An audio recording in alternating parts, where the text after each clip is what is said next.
How you doing, guys? Professor EDC with another Bladosophy Sunday, and yes, today we continue with this very difficult topic of clones of China and production in China, quality, and so many other things that is rather difficult. I've been going back and forth with many ideas, reading and re-studying different philosophical points of view and economical points of view, etc., to trying to understand in a better way the situation and to bring you guys a more informed series. We're going to go through different stages in this series.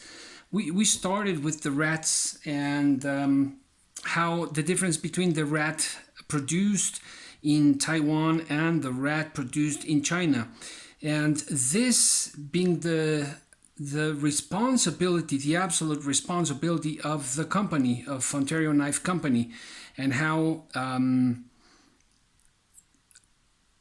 they sacrificed quality for profit, right? That's just, we're just going to try to look at things in a very objective way. I decided, and I have told you already, that towards the end of the series, I'm going to close this series with my personal point of view, my personal stance on this topic.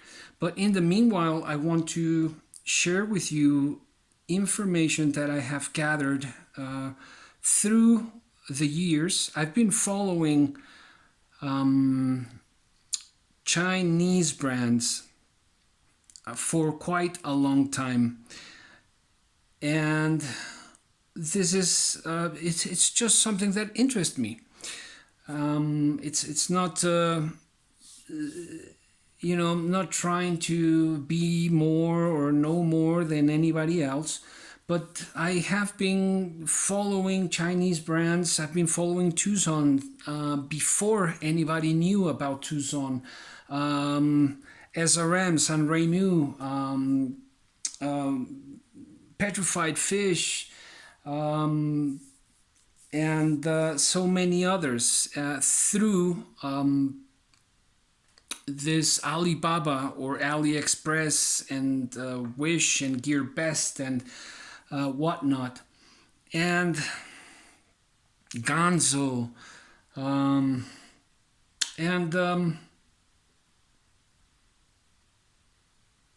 it's I've seen how these companies grow. I want to understand and not just criticize the Chinese in an unjust or an unfair way. So I've divided this into a brainstorm that goes into economy, markets, and industry. Another side of this is, of course, profit, which has to do with all of this, of course. The power of purchasing or acquisition on behalf of the end consumer, the legality of all of this, the quality of all of this, the ethics and values involved in this, and in there also talking about responsibility, commitment, origins of before that, the status or the reasoning of acquiring a clone, and of course the origins of imitation and the origins of cloning. So I've dived into this, and I'm very, very interested in what all comes down to. But before all that, and I will go into specifics as to for people barely getting into this hobby or into this topic, so they can recognize there are a whole bunch of videos out there, very interesting videos in English and a few in Spanish talking about the subject, and well, I'm going to give my 2 cents on the specifics on how to recognize a clone and to prevent you guys from buying a clone in the case that you're not searching for a clone, and for you not to get scammed. Okay, so that would be an episode on the specifics. Okay, meanwhile, I want to get into this whole cloud of things, and this all starts with pricing. This all starts with why is an original so expensive? Why that price? Why pay $150, $160? Why pay $500 for an original when I can get a blade as good for half the price or even less, a quarter of the price? And it's a fair question. It's a fair question. Not everybody has the same purchasing power, the same acquisition power. So it is something fair to ask. And when we ask ourselves that question, or when we ask somebody else about that question, I ask you guys to, you know you have your point, your stance, you know you have your points of view, but leaving that aside for a second, let us try to take in information and trying to see in the most objective way possible. Of course, we're not denying our preferences and the way we think, but let's just analyze the information, okay? Because one way or another, this is a topic that is going to step on some toes along the way on both sides. And I want to do this in the most respectful way for everyone. So, who determines the price of an object? Well, in a certain way, the market does, but that's, too broad. We have to narrow it down, and we have to think about costs. The costs of producing this. We're going to have to talk about production costs. And I want to pause on that. I'll come back to production costs, okay? But we have to talk about research and development as to creating something that is going to be useful, that is going to work, that is going to be safe, that is designed for a specific task, for a specific market, for a specific type of person, right? And so, that's not for free. Research and development, distribution of our product, customer service, a warranty, a good warranty, if my product fails in any way, what type of warranty I'm going to offer the consumer. And more than the consumer, because that's one way of looking at it, but my client. That's very, very different. That's we're talking about two different points of view, from the consumer to my client. Okay, keep that in mind. Marketing for in order to sell my product and distribute my product. We have to talk about taxes, insurance for my workers, the legal constitution and tramits of my company, because I want to be a legal company, right? I want to be within the laws of my country and within the laws of wherever I expect to sell. Demand. We have to take into consideration the demand of the product. And amongst other things, we have to think about profit, of course. You know, I have to, after designing, after doing the research, right, the homework, and developing this product, I want to earn a profit. I think that's fair in every single way, right? And so let's go back to production costs. When I talk about production costs, I'm talking about the people who assemble this. Yeah, we may do a lot of the work through machining, but who operates those machines? And of course, people, right? I've been in the car industry, worked teaching English to Ford Motor Company's executives here in Mexico, and worked in the plant. And you know, though it might be robotized, many of the processes, still people controlled those processes.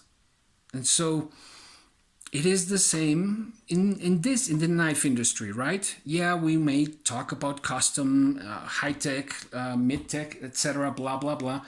But in the end, when we talk about production costs, not only the materials, but who's going to assemble this? Who's going to cut this? Who's going to control the machine that cuts this, that gives it a stonewash? The anodization, etc., etc. It's going to be people. And in that sense, am I paying fair wages? So I want my company to, you know, be considered in this whole fair trade line, you know. I want my workers to be happy. I want them to feel proud of where they work, and I want them to be loyal. And so I gotta invest in that. I can't just, you know, force people. And that's a key word, force people, because when we talk about the clone market, we are talking in many, many ways about forcing people to work horrible, extenuous hours without, and I'm not exaggerating, these are things I've read and I've researched, without wearing a diaper as adults, so that you don't get up and lose time going to the bathroom. In these enormous ships, boats out on the sea, and putting together pieces of different products. Or in factories underground, literally underground. And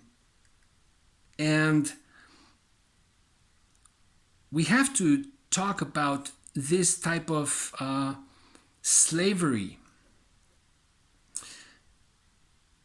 Why are we not talking about that? Why are we just thinking about, yeah, US made? Yeah, that's wonderful because it implies a whole bunch of things, right? It implies what I just mentioned. It also implies that the people that are working in this company are going to receive a fair salary, are going to receive an insurance, healthcare, are gonna have a better a way to improve their lives. Why are we not talking about that, whether it's made in China or Singapore or Turkey or in Africa? Are they not people? And when we touch upon this subject, which is a very delicate subject,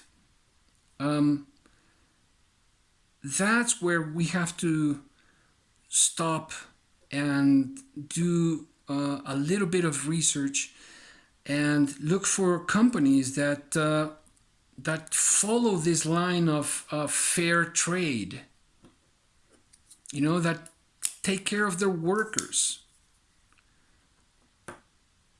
that are humane, more humane. Yeah, of course, they're all gonna search. They're all going to want to make a profit. There's nothing wrong with that. The way to make a profit, that's where we have to open our eyes and open our ears and listen to what is happening, and not just focus on US quality and because that's also something subjective. China has improved their quality dramatically in the last 10 years, and that's no lie. Some people say that they might recognize a clone if they're given 100 Benchmates, they're going to recognize every single time the clone in Benchmates. I doubt it. I really, really doubt it. I'm in different groups chatting with different people around the world, and this subject has come up over and over. And from very serious collectors, I have seen different tiers in clones, and it is very, very difficult to know them apart, because of course there are different tiers, there are different qualities in this clone market. But going back to today's topic, so who sets the price, and asking the question, why pay 100 and I don't know, it's around, I think, $160 when I can pay 30 for this clone? Why? Because of a simple conviction, and the conviction of what I just told you, what you think is right, what we believe to be legal, what we believe to be right, and not just as an opinion, but as a human person, just seeing for another human, and not wanting that person to be forced into a type of working environment where they work 12, 16 hours, 14 hours straight without getting a break, eating at their same place of work, even doing their necessities in a diaper right there. That is extreme, and that I don't think any human should be subject to that. Yes, we have to understand and comprehend many things. Because we also have to talk about cultures. We also have to talk about different visions of the world. But in the end, we all live in one world.